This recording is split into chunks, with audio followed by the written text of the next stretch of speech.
عقیدہ 8 نومبر 2024 بمقام جامعہ معدن العلوم جھمراوٹ نوح میوات ہریانہ۔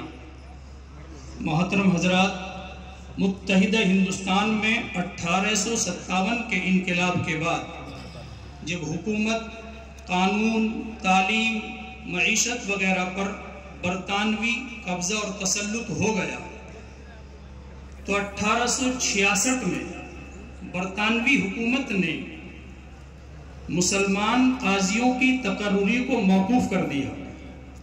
1864 سے پہلے پورے ملک ہندوستان میں تمام علاقوں میں مسلمان قاضی ہوا کرتے تھے۔ شریعت مطہرہ کے بہت سے ایسے احکام ہیں جو قاضی کے فیصلے کے بغیر فیصل ہوتے ہی نہیں ہیں، ان کا فیصلے کا اختیار ان کے علاوہ کسی کو نہیں ہے۔ تو برطانوی حکومت نے قاضیوں کی تقرری کو روک دیا اور قاضی صرف نکاح پڑھانے کے لیے رہ گئے۔ آج پورے ملک میں جب قاضی کا لفظ بولا جاتا ہے تو ہر مسلمان سمجھتا ہے کہ وہ نکاح پڑھانے والا کو بلا کے لاؤ، حالانکہ یہ قاضی کا کام نہیں تھا صرف نکاح پڑھا دینا۔ قاضی کا مقام اسلامی مملکت میں ایسا ہوتا ہے جیسے آج جج کا ہوتا ہے، وہ پورے اسلام کی نظام کی سب سے مضبوط کڑی اور جان ہوتی ہے۔ جیسے آج عدالتیں ہیں، ملک کا پردھان منتری بھی عدالتوں کے تابع ہے۔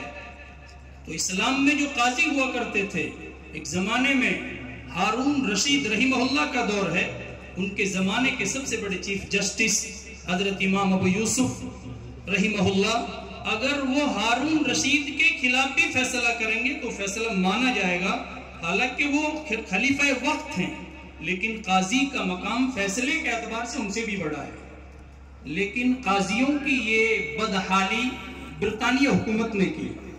اس کے بعد 1917 عیسوی میں فخر الاسلام حضرت مولانا حافظ محمد احمد صاحب محتمم خامس دارالعلوم دیوبند نے مختلف مسالک کے تقریباً 1000 سے زائد علماء کے تائیدی دستخطوں کے ساتھ علماء دیوبند کی جانب سے 10 تجاویز وزیر ہند کے توسط سے وائسرائے ہند کو پیش کی تھی۔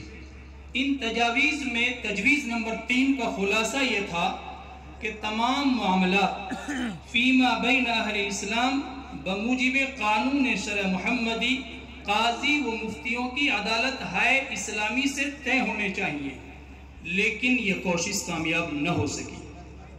1919 میں پھر دوبارہ فقیہ النفس حضرت مولانا خلیل احمد صاحب سہارنپوری نور اللہ مرقدہ نے دوبارہ